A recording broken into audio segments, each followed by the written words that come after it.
Today we're talking about nuclear war and humanity's final choice. And I'm sure you can understand why, given what's going on in the world right now. We have a lot to talk about today, and as you know, this is dealing with nuclear war because of current world situations playing out with Russia and Ukraine and certain threats going on. So that's what we're going to be talking about today, but it's actually a lot more than that. What we're going to be talking about today is that the fact that the Earth and humanity as a whole is reaching a critical point in history where us, will be forced to make a choice, which will either lead to total and complete annihilation or a brilliant new world beyond current imagination. And this takes the form of the threat of nuclear war, but also in many other, what you might even call tests, such as climate change and even the pandemic. This is all set up as a way for humanity to be forced to make a certain decision. And this is everything that evolution on Earth has been leading up to this critical point, to this critical choice. It's been the purpose of the Earth. So that's what we're talking about today. Now, before we start getting into that and the actual choice, I want to take a look specifically about the topic of what's happening in Russia and Ukraine and nuclear war with regard to that. So this here is an article by IAI.tv, which is an awesome site. I really enjoy the articles on it. And this is about the truth about nuclear deterrence. So Putin has made thinly veiled threats about using nuclear weapons against those who interfere with Russia's invasion of Ukraine. So Putin has been subtly and not so subtly been threatening this. Now, the logic of nuclear deterrence suggests that it's never in the interests of a nuclear power to engage in war with another country possessing nuclear weapons, as that would lead to mutually assured destruction. So again, in a nutshell, the whole idea is that someone or a nation that has nuclear power is not going to engage another nation that also has nuclear power because they would annihilate each other. So if one of them is going to launch their weapons, then of course who they are targeting, or an ally of who they are targeting will launch theirs, and mutual destruction will occur. So that's the general sort of logic behind nuclear deterrence. So preventing nuclear war is not the sole goal of any nuclear power. So we're going to look at how, though, this can very easily, very rapidly, and at any time break down, and how this leads up to this choice that humanity has to make. Because the issue of nuclear powers are really putting the world, all of us, in a hostage situation. We all exist in a hostage situation right now, where all these nations with nuclear capability all have nukes pointing at each other, and it's sort of this tension. Have you ever seen movies where you have 3 or 4 people or whatever, and they're all pointing guns at each other? And, they're all waiting to see, like, who's going to pull the trigger, or are they going to put the guns down, or are they going to pull? That tension is what is occurring globally with nuclear powers having, like I said, essentially the world, all of us together, are in this mutual tension, this mutual hostage situation. And this has to be resolved. It needs to be resolved. And there's only 2 options for how it could be resolved, and we're going to see how this ties into, the very real problems that we face today in society, but also how it ties into the evolution and trajectory of humanity as a world, and how it's all been leading up to, what's happening in the world right now, not just with nuclear war, but climate change, the pandemic, all these different things, and we're going to be talking about that. So, but it's important to have this as far as context. So Putin might well believe that a world without Russia and its rightful position of power is not worth existing. See, that's a very important point right here. So the whole idea, again, is that if everyone is more or less pointing nukes at each other, one country is not going to use nukes, because if they did, then they would be nuked, and then there would be mutual destruction. But however, the point is that Putin might believe that a world without Russia in its rightful position of power is not worth existing. So you see, the big issue here is that this logic sort of breaks down once you start getting psychopaths into the mix, once you start getting mentally deranged people in the mix, or once you get people in the mix who are simply getting extremely old and feel like they don't have anything to lose. So why not gamble? You know, think about that. Think of all these individuals who have nuclear power, and they are, they're knocking on death's door. So really, what does it matter too much to them if they make a gamble? Because if they win, hey, they can be on the path to world domination. They get a place in history. But if not, and they're annihilated, well, it's no sweat off their back. They only had a few, 10 more years left anyway. So we can't be sure what Putin is thinking or whether his decision-making is compromised. All we can do is prepare for the possibility of Russia's use of nuclear weapons, writes Herbert Lynn. And again, I want to remind you, it goes beyond this as well, but we want to know the context first. So as the Russian invasion of Ukraine unfolds, Vladimir Putin has raised the specter of using nuclear weapons to achieve his goal several times. On February 24th, the day Russia launched its assault, he threatened any interfering parties with consequences such as you have never seen in your entire history. It's a quote. So, a statement widely interpreted as a nuclear threat. Putin announced a special combat duty regime in the Russian army's deterrence forces, which implies nuclear forces. On March 1st, Russia's northern fleet said that several of its nuclear submarines were involved in exercises designed to train maneuvering in stormy conditions, while the Russian Defense Ministry said that mobile nuclear missile launchers had dispersed in Serbia to practice secret deployments. So basically, what's going on, to anyone with a brain, Putin is threatening. He's flexing his nuclear muscles, so to speak. He's not saying he's going to use them, but he's making sure that the world knows that it's an option he's ready to consider if things don't go his way, or if people interfere who he doesn't want to interfere. So much of the commentary regarding Putin's possible nuclear use suggests that such would occur in the event of a real or misperceived NATO or US military intervention to support Ukraine. Others have suggested that Russian nuclear use could occur even absent such intervention of Putin's frustration that the invasion has not proceeded more smoothly or as he expected. Would Putin really use nuclear weapons to achieve his goals? So, and the idea here as well, when you start looking at these people who have huge egos, would he really face the humiliation of defeat, or would he resort to any means necessary so that he does not have to suffer that blow to his very fragile ego? So strategic thought about nuclear weapons is based on a number of undeniable realities. Nuclear weapons are vastly more powerful than conventional weapons, and both Russia and the United States each have several thousand of them. The explosion of even one nuclear weapon could cause hundreds of thousands of deaths and trillions of dollars of damage. Neither Russia nor the United States have defenses that could completely protect their territories. No one knows a way that either nation could turn off the other side's nuclear weapons. Given these realities, the only way to prevent nuclear catastrophe is to persuade adversarial leaders who control each nation's nuclear weapons to refrain from using them.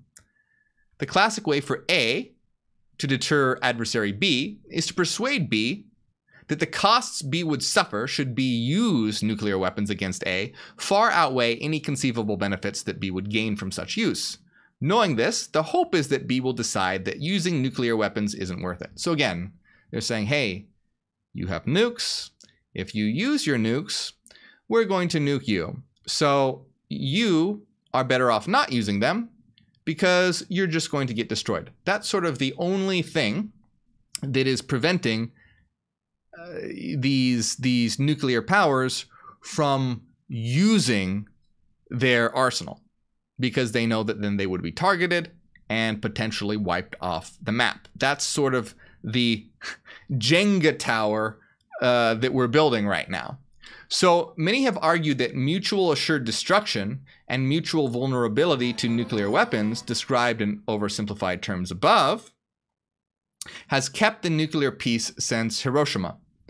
At bottom, it presumes that all nuclear powers recognize that their ultimate self-interest in avoiding nuclear war, since nuclear war would lead to devastation for both sides.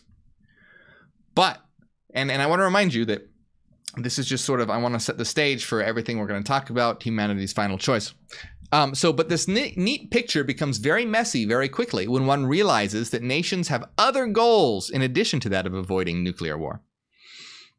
If its only goal were to avoid nuclear war, the United States could just dismantle all of its nuclear weapons unilaterally. So that's one of the things that's being emphasized here. If the whole idea is that, hey, no one wants nuclear war because it's too destructive and everyone would perish, well, they could all be dismantled. But of course, that's not going to occur. In reality, both the United States and Russia have multiple goals. In the Russia-Ukraine conflict, the United States wants to avoid nuclear war, but also to thwart Russia's attempt of reintegrating Ukraine into the Russian orbit, as well as dissuading Russia from invading other countries in the region. To achieve these other goals, the US must be willing to take on some risk of not achieving the first. So, to make this more concrete, one might imagine that Russia used a few dozen of its many nuclear weapons against the NATO nations, supplying Ukraine with weapons and other material support. The terms of the NATO alliance say that the United States would respond to such an attack. But how? What would be the appropriate US response? Should it respond with nuclear weapons itself? If so, what targets? And if those targets were Russian, what prevents Russia from further escalation with more nuclear weapons? So basically, it's a game of chicken here. If Russia decides to nuke some NATO ally because they're supplying weapons to Ukraine, the US should respond in turn. But the question is, how would they respond? Because if the US were then to send nuclear weapons to attack Russia, Russia would attack the US and the US would be destroyed. So really what happens is, if Russia were to, let's say, attack some country with nuclear weapons, it's a game of chicken. It's like, okay, we did this, we nuked this place. What are you going to do now? You can either do nothing, or if you do decide to retaliate by nuking us, then we'll in return send nukes and you'll be destroyed. So so basically, it's saying, what's your choice? Are you going to respond to us and be destroyed in turn, or maybe you should just not do anything and let us continue? So these are the high stakes that we're in right now. So although it stated U.S. policy in the 2018 U.S. Nuclear Posture Review that the United States will strive to end any conflict at the lowest level of damage possible and on the best achievable terms for the U.S., allies, and partners, the escalatory spiral ends only when both sides use all 8,000 nuclear weapons at their disposal, or when one side chooses to stop. All right, so do you see where we're headed here? Because this is kind of leading the way to what I'm talking about, to this choice that's going to go beyond just nuclear war, but where we can see it indicating here. So what this article is saying, that either 8,000 nuclear weapons will be used or a side will choose to stop. But the side that chooses to stop first is quite arguably the loser. You see here we have this game of chicken that's being played. If it is the United States, it would have to concede to Putin's goals, which by that point might include a lot more than control of Ukraine. Might include even, a quest for world domination at that point. I mean, if at that point, why wouldn't they? So if it is Russia that backs down, Putin would have to concede defeat in a war that he started, a humiliation few people believe that he's willing to entertain. Neither outcome is palatable for either party. But of course, if neither side stops, the resulting game of continuing nuclear tit-for-tat results in annihilation for everyone. Once Russia uses nuclear weapons, there's no easy way out. The problem is that Putin may believe that, following the first Russian use of nuclear weapons, the United States and NATO would concede rather than go down this escalatory path to total annihilation.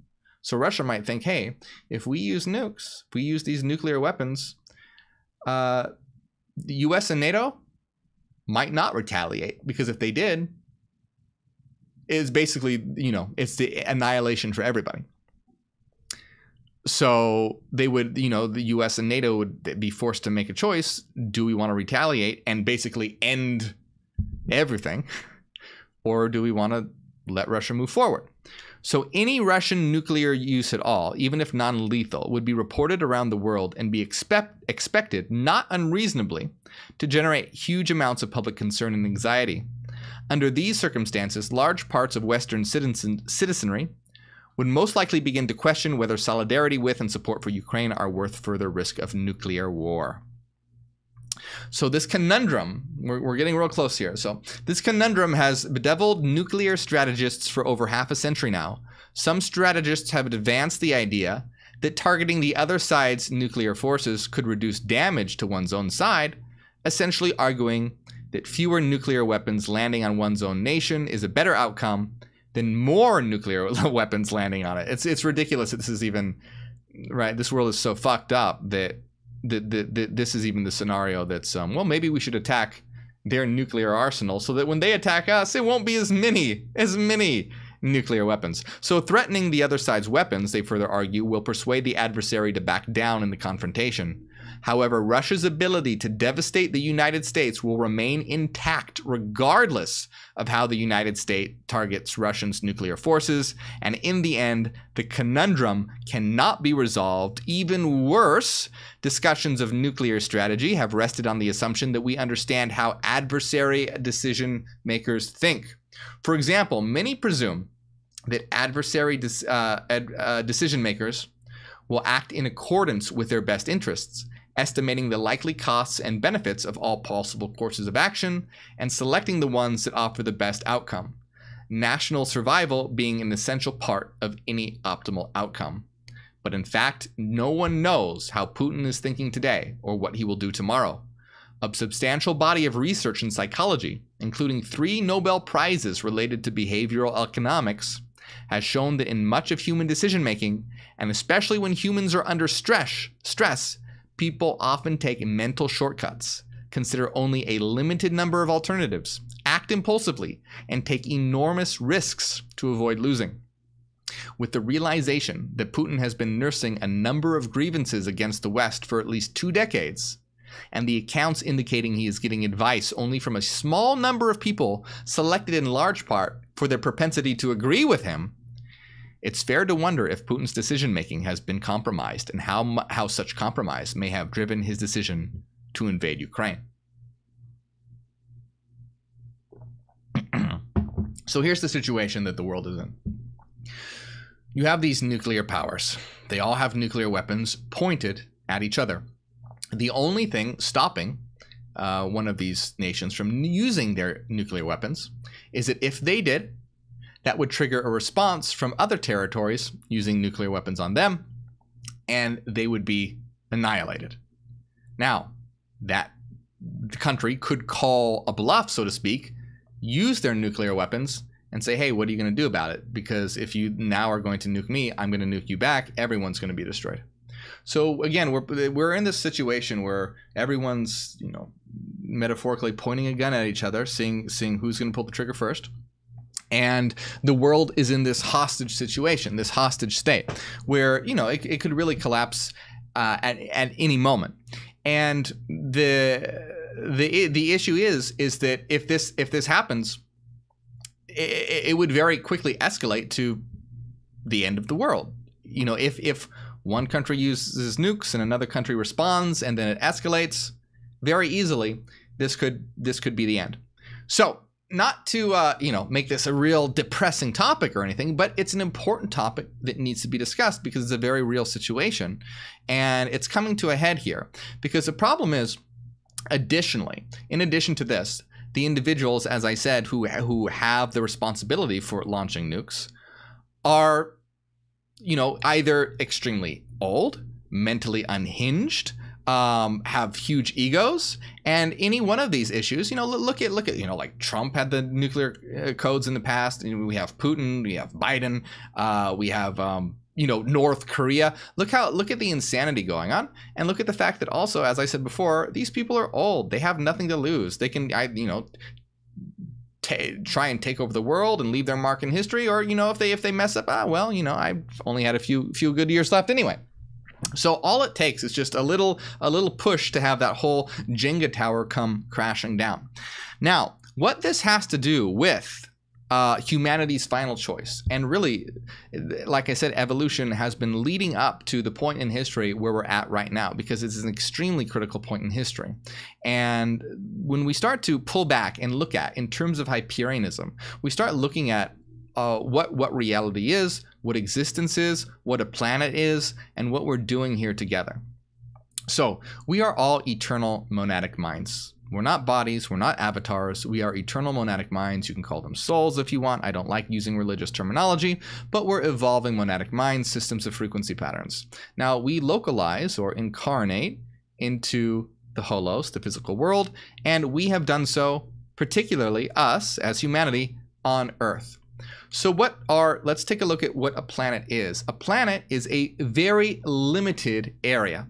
So a planet, first, a life-supporting planet, starts to generate avatars capable of surviving and adapting, and eventually, after billions of years of evolution, eventually one species arises as the most dominant, as in the best of all avatars have been generated, and that was the human avatar. The human avatar was the best at surviving, the best at adapting, and had capacity for left hemispheric functions to develop, meaning it had the capacity for consciousness. When this happened, a new phase began. No longer was evolution so much and the dialectic so much preoccupied with generating avatars and the physical domain. It turned to the mental domain. Now we had a conflict of ideas, people having different ideas about politics, religion, gender, race, sex. All people have different political ideologies, people have different racial ideologies, everyone has a different ideology. And so now the dialectic is happening in the realm of mind and ideas, but the problem is this is having physical consequences. And the individual who believes that they have the best idea, the idea that should be followed, is going to enforce their idea by brute force. In other words, I think, let's say Putin, for example, Putin, think the world should be run this way. Therefore, I shall force the world to accept my idea of how the world should be run. So you have this battle of ideas because you have different people with different ideas, except the ideas aren't being selected for based on if they're good, effective, or truthful ideas.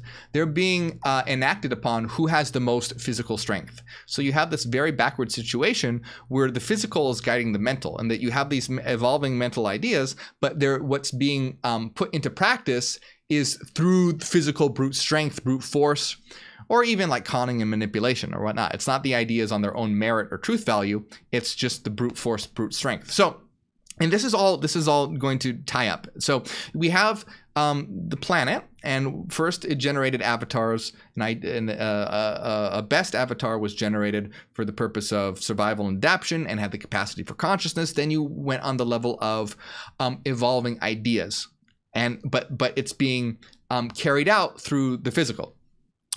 Now, here's what's happening. What a planet, the purpose of a planet is for monadic synchronization. In other words, what we are doing here in minds incarnating onto this earth and evolving and etc. What we are ultimately doing is forming a network mind. In other words, together, when all of us work together in cooperation and harmony, we will form a network mind. It will be like one mind made of many minds. And you could think of this as the mind of the earth, but it's not really the mind of the earth. It is all of our minds together, working together in harmony and unison. And then we will start to be able to generate new terra, and ultimately evolve towards a collective frequency channel. But without getting too far into that, I want to keep things kind of pragmatic here, but it's impossible to, because this is all very important. The Earth, because it is a limited space, forces monadic minds to make a choice. And either because there's limited resources, there's conflicts of ideology, right? Because the planet, you're not living in an unlimited space. It's limited. It's small. And more minds in forms of more avatars start to fill it up. Resources start to get limited. People start to try and dominate each other.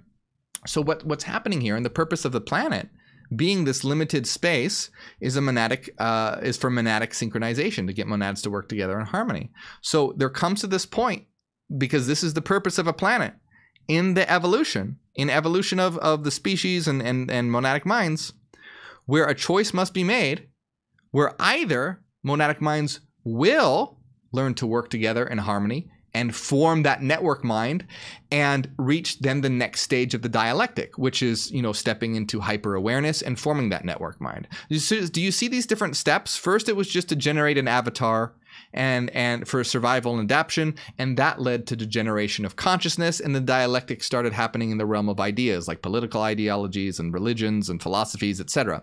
Now we're reaching a point in the dialectic where there's going to be another phase change, which instead of consciousness and things like political ideologies, religions, and a dialectic of those sorts of ideas, where it will be hyper-awareness and unity in the formation of a network mind.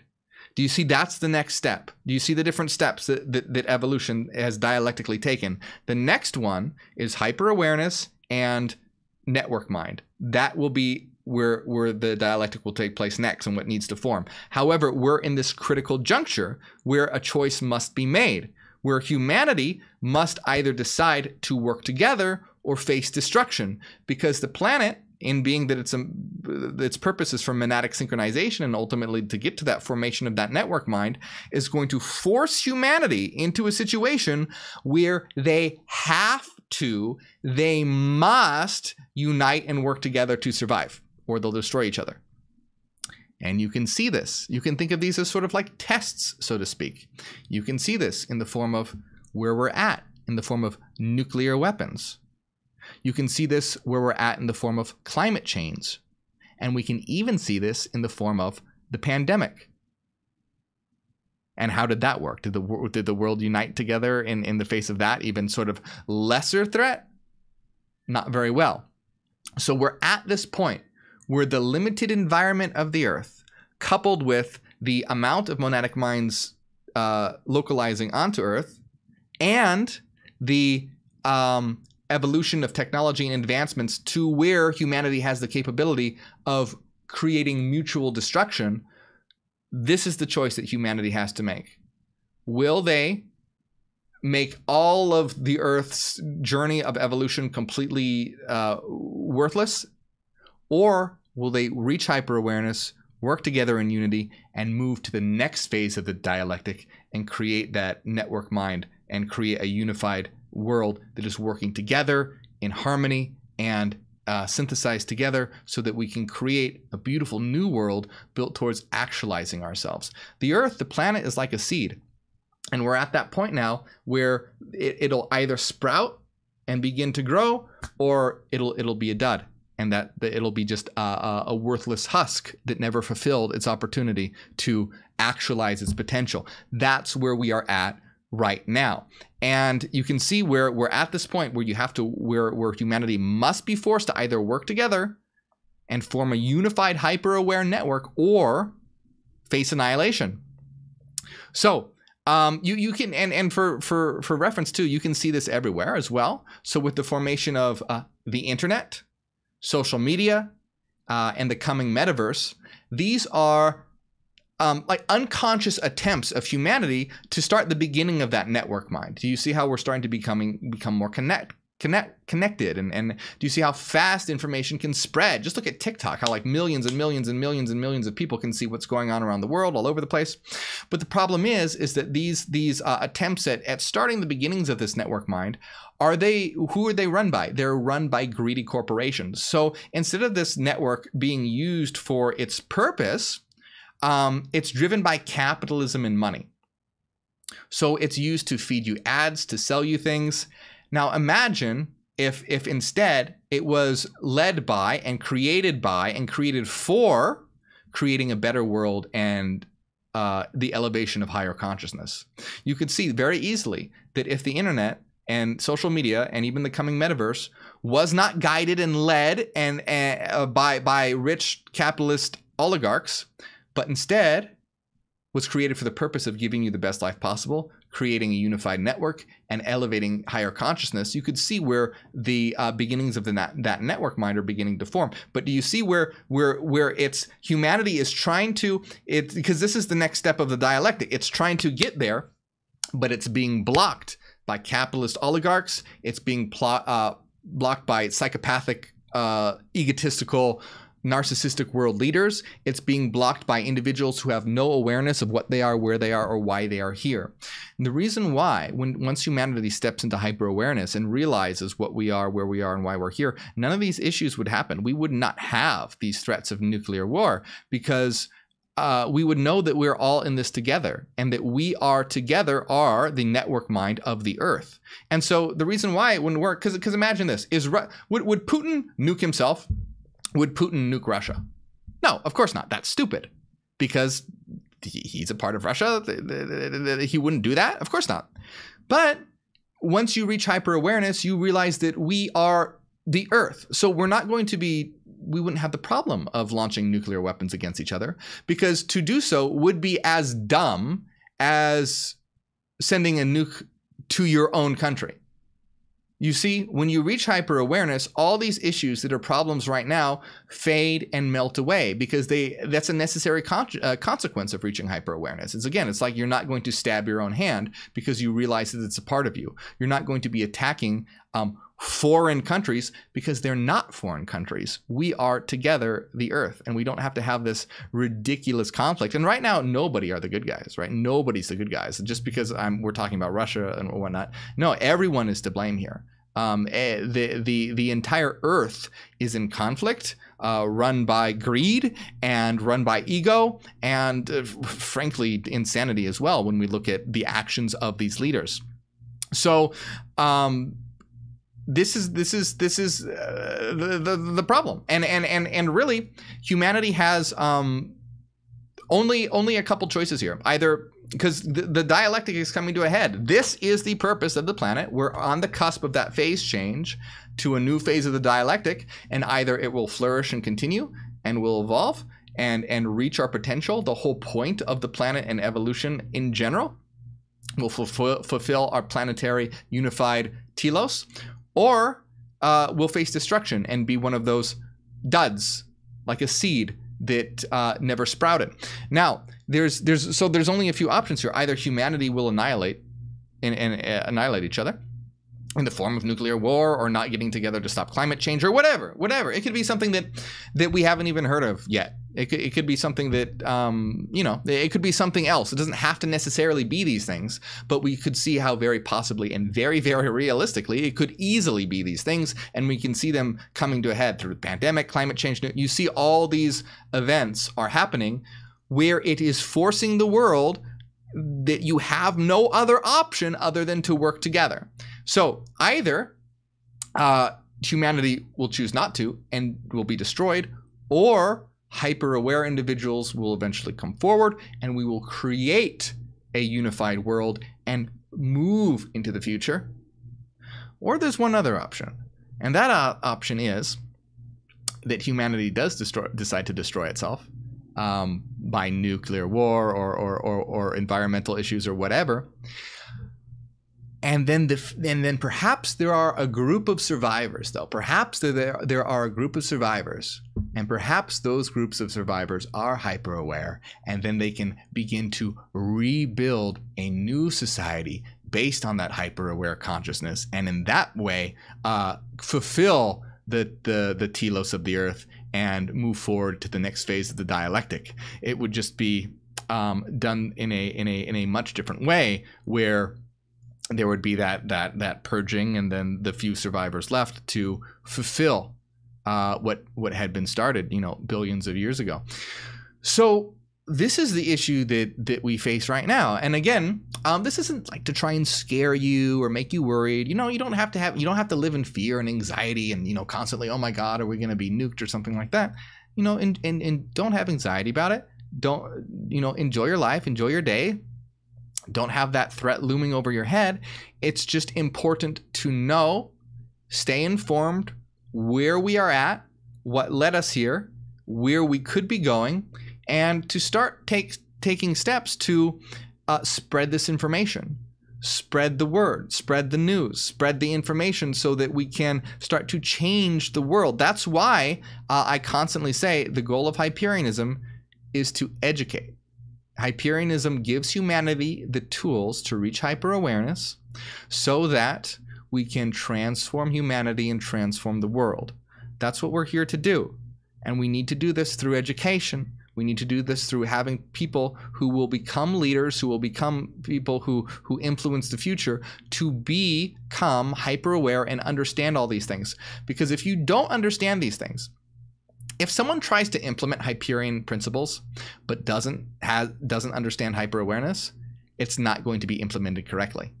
Because a huge portion of the Hyperion principles that need to be implemented can only be implemented correctly if they are done so from a point where an individual understands where they are, what they are, why they're here, and everything that entails hyper-awareness. Because if not, there's going to be some gross miscommunication somewhere, and it will be a negative effect. So that is why it is important and critical right now, again, not to live in fear. Don't live in fear. But to know where we are and spread education, spread information, because we are the few, the vanguards of a new world, the cutting edge few who are at we are the ones that are crossing over into that new phase of the dialectic, and we want to bring the world with us so that we can flourish, unite, and grow together instead of facing a dark world of annihilation and mutual destruction. So let's build that unconquerable citadel on the hill, New Terra. I want to give a big shout out to everyone who supports on Patreon. Thank you guys so much. This is how I'm able to do my work. Thank you to Trent Robertson, Cassidy, Renaissance Fairy, Michael, Evie, Alan, Angela, Brian, Keener, John, and everyone else.